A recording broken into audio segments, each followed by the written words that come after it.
네, 안녕하세요 여러분. 경제학 짱박사입니다.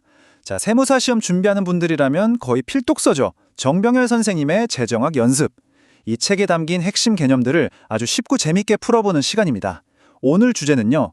정부가 오염 문제를 아주 똑똑하고 세련되게 해결하는 방법. 바로 배출권 거래제에 대해서 한번 제대로 파헤쳐 보겠습니다. 자, 오늘 우리가 딱 붙잡고 가야 할 질문이 바로 이겁니다. 그냥 오염 줄여 이게 아니고요.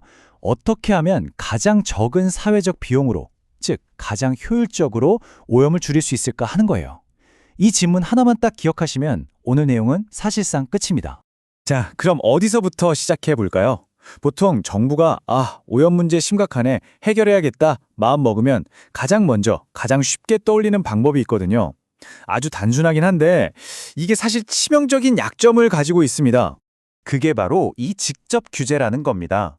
정부가 딱 나타나서 모든 공장들한테 A 공장도 오염 10만큼 줄여, B 공장도 똑같이 10만큼 줄여, 이렇게 똑같이 명령을 내리는 거죠. 어때요?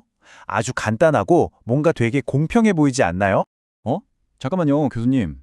근데 모두에게 똑같이 줄이라고 하는 게 왜 문제가 되는 건가요? 그게 제일 공평한 거 아닌가요? 와, 바로 그겁니다. 우리 서현 학생이 아주 날카로운 질문을 해줬어요. 아니, 똑같이 하는 게 뭐가 문제예요? 그게 공평하잖아요. 맞아요.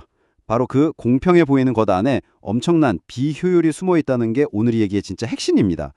지금부터 그 이유랑 그걸 해결하는 기가 막힌 방법을 보여드릴게요. 자, 그래서 그 비효율을 아주 똑똑하게 해결하는 방법이 바로 오늘 배울 배출권 거래제, 영어로는 ETS라고 부르는 시스템입니다. 이게 어떻게 돌아가는 거냐면요. 원리는 정말 간단해요. 딱 세 단계만 기억하세요. 첫째, 정부가 우리나라 전체에서 1년 동안 배출할 수 있는 오염물질은 딱 이만큼 하고 뚜껑, 즉 캡을 씌우는 거예요. 둘째, 그 총량만큼의 허가증, 그러니까 오염 배출권을 만들어서 기업들한테 나눠주고요. 그리고 마지막 셋째, 제일 중요한 건데 기업들끼리 이 권리를 시장에서 주닉처럼 자유롭게 사고팔게 만들어주는 거죠.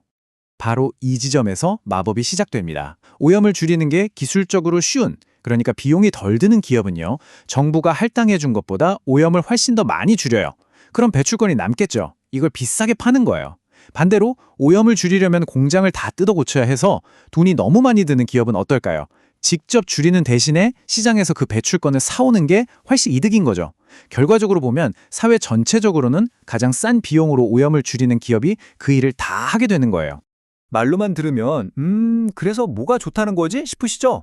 괜찮아요. 이제 우리 교재의 핵심 그래프를 딱 보면 하고 무릎을 탁 치게 되실 겁니다. 이 거래가 어떻게 비용을 마법처럼 줄여주는지 제가 아주 쉽게 보여드릴게요. 겁먹지 마시고 잠깐만 따라와 보세요. 자, 그래프 나왔습니다. 가로축은 오염을 줄인 양, 세로축은 오염을 한 단위 더 줄일 때 드는 비용. 이걸 어려운 말로 한계 저감 비용이라고 해요. 자, 우리 민준 학생, A랑 B 두 기업이 있는데 딱 보기에 오염 줄이는 게 더 빡센, 그러니까 비용이 더 많이 드는 회사는 어딜까요? 같은 양을 줄일 때 곡선이 더 위에 있는 B기업인 것 같습니다. 정확합니다. 빙고, 바로 그거예요. 똑같은 양을 줄여도 B가 훨씬 더 힘들다는 거죠. 이게 모든 문제의 시작입니다. 네, 맞아요. 만약에 정부가 그런 건 난 모르겠고 둘 다 똑같이 알스타만큼 줄여 하고 명령을 내리면 무슨 일이 생길까요? A는 비교적 싼 비용, PA로 그럭저럭 해내는데 B는 보세요. 마지막 한 단위를 줄이려고 PB만큼의 어마어마한 비용을 써야 하는 거예요. 한쪽은 쑥쑥 하는데 다른 쪽은 낑낑대고 있는 거죠.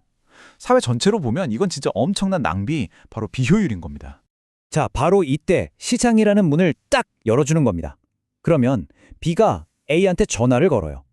야, 내가 직접 줄이려니 죽겠다. 내가 돈 넉넉하게 쳐줄 테니 내 몫까지 네가 좀 대신 줄여주면 안 될까?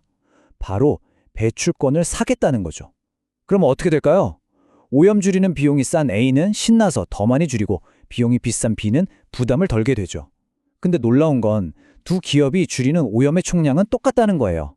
그런데도 사회 전체가 부담해야 했던 비용은 저기 색칠된 삼각형 면적만큼 그냥 허공으로 사라져버립니다.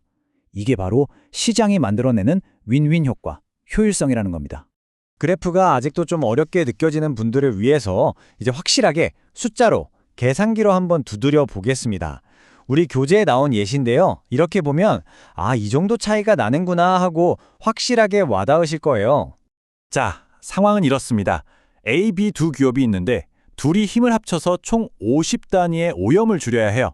첫 번째 시나리오는 정부가 강제로 시키는 직접 규제.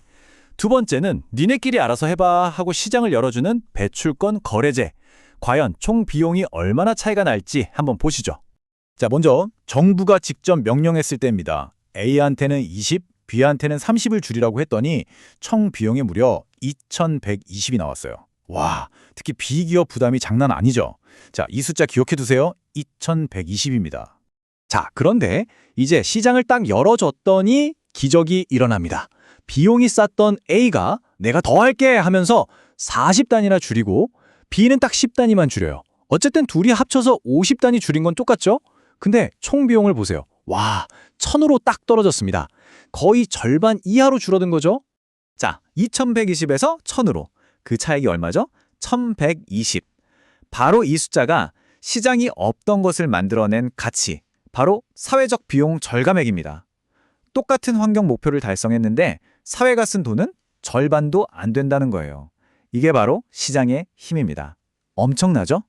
그러면 시장을 이용하는 방법이 배출권 거래제 이거 하나뿐일까요? 아니죠. 얘랑 항상 라이벌처럼 같이 언급되는 아주 유명한 정책이 또 하나 있습니다. 바로 오염 자체에 벌금처럼 세금을 매기는 피구세라는 건데요. 이 둘은 뭐가 다를까요? 가장 큰 차이점은 무엇을 확실하게 정해놓느냐 하는 거예요. 배출권 거래제는 오염 배출 총량을 못으로 딱 박아두는 겁니다. 대신 배출권 가격은 시장에서 오르락내리락 하겠죠. 반면에 피그셀은요, 오염 1단위당 가격, 즉 세금을 딱 정해놓는 거예요. 대신 오염 총량이 얼마나 줄어들지는 기업들이 결정하는 거고요. 그래서 정부 입장에서 우리는 오염 총량을 지키는 게 무조건 최우선이야 하면 배출권 거래제를, 아니야, 기업들이 예측할 수 있게 오염 비용, 즉 가격을 안정시키는 게 더 중요해 하면 피구세를 선택하는 경향이 있습니다. 자, 오늘 정말 중요한 개념을 배웠습니다. 머리가 조금 복잡하실 수도 있으니 마지막으로 오늘 이야기의 핵심만 딱딱 짚어서 정리해드릴게요. 오늘 강의에서 딱 한 단어만 가져가신다면 전 무조건 이 효율성이라는 단어를 추천하겠습니다. 환경을 지키는 건 당연히 중요하죠. 하지만 어떻게 지킬 것이냐, 즉 어떻게 해야 우리 경제에 주는 부담을 최소화하면서 지킬 수 있느냐, 그 열쇠가 바로 시장 원리에 있다는 겁니다. 다시 한번 정리해 볼까요? 첫째, 정부가 일일이 명령하고 통제하는 방식은 비효율적일 가능성이 크다. 둘째, 배출권 거래는 같은 환경 목표를 훨씬 싼 값에 달성하게 해준다. 셋째, 기업들이 스스로 가장 효율적인 방법을 찾아내도록 유도한다. 그리고 마지막으로 넷째, 이건 결국 경제에도 좋고 환경에도 좋은 윈윈 게임이다. 이겁니다. 이론적으로 보면 배출권 거래제는 정말 완벽에 가까워 보이죠. 하지만 제가 마지막으로 여러분께 정말 어려운 질문 하나를 던지면서 마무리할까 합니다. 이 제도를 현실에서 처음 시작할 때 가장 큰 문제가 바로 이거거든요. 그래서 맨 처음에 그 소중한 배출권을 도대체 어떻게 나눠줄 건데, 이게 진짜 어려운 문제입니다.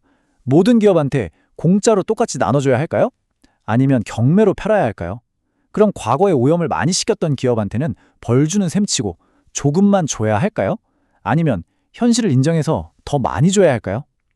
이 질문에 답하는 순간 이건 경제학 문제를 넘어서서 철학과 정치의 영역으로 들어가게 됩니다. 여러분도 한번 깊이 고민해 보시면 좋겠습니다. 오늘 설명은 여기까지입니다. 정말 수고 많으셨습니다.